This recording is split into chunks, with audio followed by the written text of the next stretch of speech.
Smartphone call failures can be frustrating, but most issues can be resolved by following a few systematic steps. First, check the basics. Toggle airplane mode on and off for about 30 seconds. Restart your device to clear any software conflicts. Check your signal strength. If the signal is weak, try moving to a different location or use Wi-Fi calling if available. If the issue persists, move on to in-depth diagnostics. Remove your SIM card, clean the contacts with a little bit of alcohol, and reinsert it. You can also test your SIM card in another device to see if the problem is with the SIM itself. Reset your network settings on your phone to ensure there are no configuration errors. If you're using VoLTE, try disabling it temporarily, and if needed, ask your carrier to re-register your device's IME.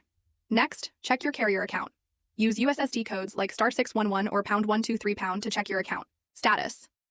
Make sure your bills are paid, and if your service was suspended, reactivate it through your carrier's app. If you suspect a network outage, contact your carrier or check their service status maps. For long-term prevention and maintenance, always keep your phone's software up to date with the latest security patches. Clear the cache of your call app regularly to avoid glitches. If you often have weak signal indoors, consider installing a signal booster or switching to a phone case that doesn't block reception.